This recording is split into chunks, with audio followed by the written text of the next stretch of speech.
Hi everyone, welcome back to another video on the JV and Millie channel. Today, ahead of the release of Daphne and Velma Buried Secrets, I've been rereading the earlier Daphne and Velma books to really, get context and everything before starting the third and possibly final book. So what I'm going to do for you as well is kind of go over a quick recap in case you don't have time to read the full books yourself. And I've just finished the first one, The Vanishing Girl. So I guess kind of just going over that a little bit and adding some, like say, more context in case you've not had a chance to reread them and just to kind of refresh your mind and everything.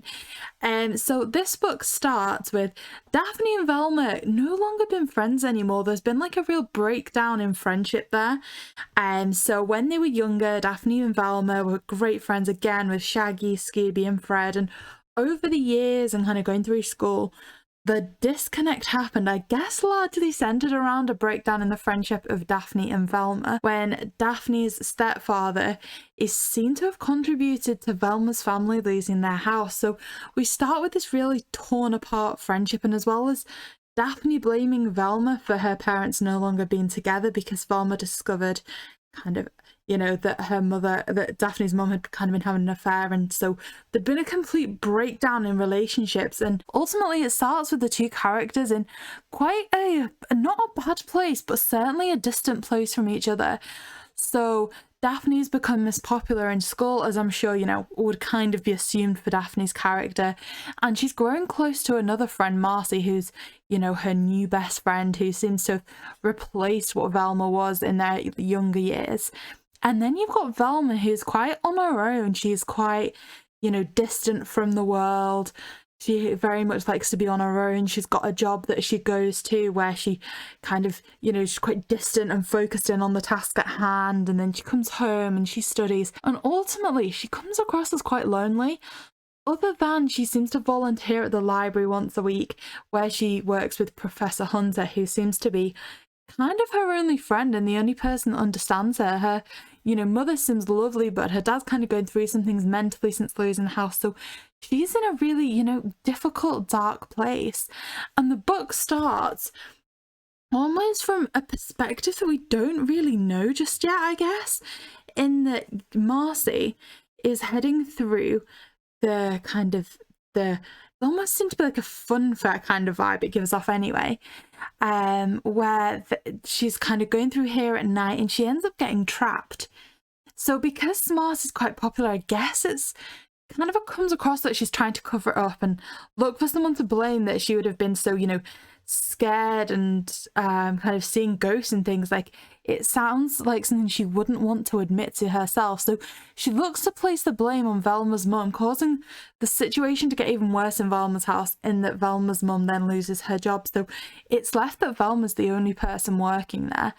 And once, Marcy, Daphne's friend, is ready to leave the scene, it's Daphne that picks her up. It's the first confrontation and interaction we see between Daphne and Velma, where they have this really negative relationship.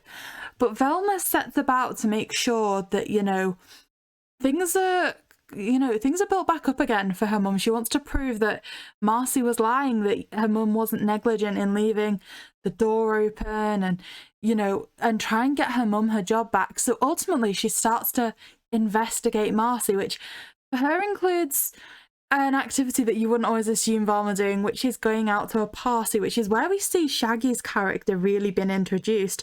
They actually have a completely different role in this book, in that they're really almost popular. They're hosting all the parties, that they're inviting everyone in the year group to.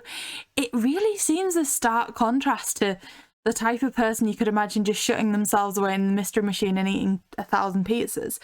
So I really like this adaptation of Shaggy, and I would definitely say it's my favorite adaptation of Shaggy we've ever seen. So like I say, it's a really interesting character, and like I say, Velma turns up to this party because she wants to ultimately confront Marcy. Now, bringing Daphne up to that stage, Daphne started to go through some trials of herself. Like I said, the breakdown in their friendship was largely caused because Velma saw Daphne's mum with another man. So since then, Daphne's mum removed herself from her life, and Daphne grew up in this big house with just her dad around, and her dad started to travel. He's having to go away for work. So her mum returns with her new stepdad and their 2 children, and Daphne sees it as the epitome of like this perfect family that exists without her just coming to live in her house, and feels quite excluded. And so she has lots of kind of pent-up anger there as well, that I guess could lead to some further conflict with with Velma. But what makes it worse, and I guess where things start to change for Daphne even more, because she gets called kind of spoilt and all that kind of thing, and like she seems to get stressed when things aren't going her way, and obviously her mum been there, wasn't things going her way, but also her friendship with Marcy becomes quite stilted in that Marcy doesn't want to talk about what happened when she was in that haunted village. She becomes really distant. She's not telling Daphne things, and Daphne knows there's more to this. Like, why would she be there? She isn't the type of person who'd normally say she'd seen a ghost.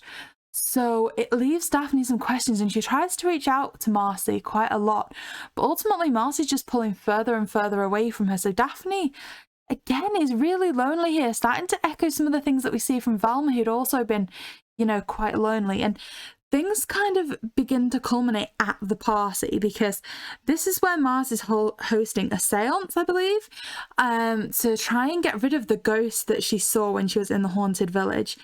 Daphne turns up in support, Velma turns up to confront her, and ultimately we find a little bit more out about Velma, the kind of bullying almost that happened from Daphne to Velma, in that, Velma gets like kind of belittled to be Detective Dinkley, and feels like, kind of gets excluded from the group after she turned up to this party. But the party does start to show some resolution, in that Marcy then says to Velma, look, you're right, I did kind of lie, there's some more things to it, I need to kind of talk about this. This is what she says to Daphne, and she emails it to Velma as well. So there's some real hope here for the characters moving forward. But the next morning, Marcy doesn't show up to meet Daphne, and she's not answering Velma's calls. In fact, it turns out that she's gone missing when Daphne kind of pursues things more. And so to that end, it ultimately results in Daphne and Velma finally having a common goal again after all these years, in that they both want to find Marcy. Daphne because it's her best friend, and Velma because it seems like it's her best chance of getting her family's house back. So the two decide to work together again, just like the old days. They get into Marcy's apartment, where they work out that things aren't quite as they appeared. It wasn't the things that meant the most to Marcy that had gone missing. It very much seemed like a stranger had almost staged this. And so they begin to investigate things further, and everybody seems, they both seem to have their different theories. Daphne's quite, intent on pointing the finger at her stepfather as, he made the mistakes all those years back. And Velma's more kind of focused on that, there's a reporter that's Fred's uncle, could it be him? And ultimately the two kind of get this clash again, because they have quite different opinions on what they think and why they want to pursue this. And so again, the friendship kind of really breaks down again in the middle. But before that, we also see Shaggy's quite involved as well, as one of the last people that spoke to Marcy before she went missing. So again, their character gets quite a lot of depth, but we don't see much of Fred in this book, other than, just saying how popular he is.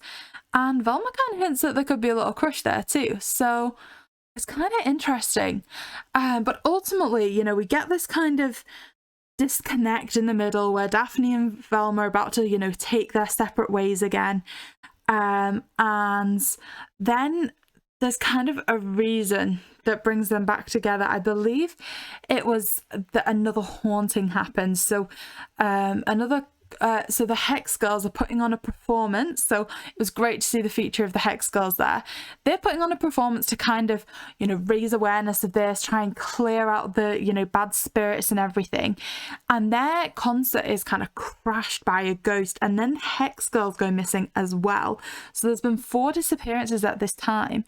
And Daphne and Velma go to inspect all this differently, but ultimately end up there at the same time, because they still do both want to, you know, reach the same resolution that where is Marcy? Like, they have to find her. Each of them have their own motives for doing that. So they again agree to kind of team up and become friends again, and they've started to find out a little more. So it turns out that Marcy perhaps had a reason for going into the haunted village. She was actually kind of been used by somebody. So it materializes that there was a police report in which Marcy crashed a car, and we found out some details of the car. And in doing so, they begin to locate that the car actually seems to line up with a car that is held by Daphne's godmother, her mother's best friend, who is also the wife of the professor that was really close with Velma. So these are two characters that you really wouldn't have been suspected and been involved in this. You know, one's kind of the closest thing Daphne has to a real mum, you know, that really positive female role model. And again, the person who was close to Velma when she seemed really isolated. So they go to inspect this further and find out that it actually was their car. And not only that, but they begin to see some more signs as well as they're snooping, as Velma snoops around the house, that there's a certain type of flower that causes hallucinations, that that Emma, the godmother of Daphne, was growing in the greenhouse and everything. And they begin to pull together that it actually is likely to be them. So they follow them out to the Crystal Cove caves, where Emma, the godmother, meets with Professor Hunter, and they go into the caves. And when they come out, they're not carrying what they took in, so it's clear they were leaving things in there. At which stage it becomes quite clear to Daphne and Velma that this is where the hidden girls are. So they go into the caves with the help, of course, of Scooby-Doo, to go in, and he can guide the way, where they manage to find Marcy and the Hex Girls. This stage, though, Emma and Professor Hunter are on their way back, so they need to set a trap. They use some of the hallucinogenic that had been used on Marcy and the Hex Girls to kind of confuse them a little bit so they can't just run away. And then they begin to kind of make eerie noises and pretend to be the ghosts of Crystal Cove, making them admit to what it is they did, so they have the evidence to back it up when, of course, the police arrive as they are running out of the caves. So it turns out the motivation here was quite typical of Scooby, to be quite fair, in that it was very real estate based.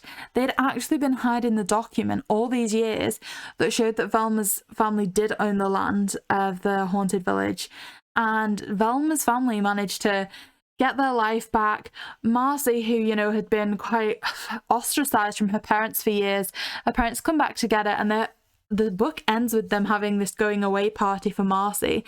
A lot seems to have kind of, you know, brought back together. It seems to have quite a wholesome feel at the end, in that, you know, Daphne's no longer angry at the evil stepdad, because he's the one that finds the document that gets Velma her house back. Velma's family, you know, her dad can finally get the land back that belonged to his family, so he is coming out of that mental turmoil that he was in. And Marcy's finally getting to rekindle with her parents. They're going away together. All ends with such a nice kind of feel at this party. But of course, it has to leave us on a little bit of a cliffhanger, and something that does leave us really yearning for book 2.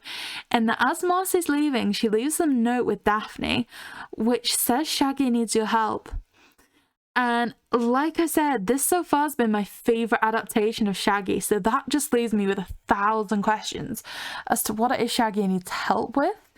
And ultimately, you know, this isn't something that's fully covered in book 2. It's something that I feel like we really needed this Buried Secrets book to find out about, because ultimately this is a plot that's going to continue on into book 3, which is what makes it kind of essential to kind of wrap your head around and be aware of, because there's so much more going on with Shaggy's character. It's the most dynamic they've ever been, and I find it really exciting. So like I said, this book ends on a really positive note. Daphne's starting to rekindle things with her family a little bit more. They're becoming a nice unit again. Daphne and Velma are about as strong as ever, and you know, ultimately Shaggy and Scooby have been there, they've been a help, but the gang's not fully together yet, and we've barely seen any mention of Fred. So that's kind of where things stand with the gang at the end of this book. Now, what I'm going to do is go reread the second book, and then I'm going to give you another recap on that as well. So subscribe for that on the channel.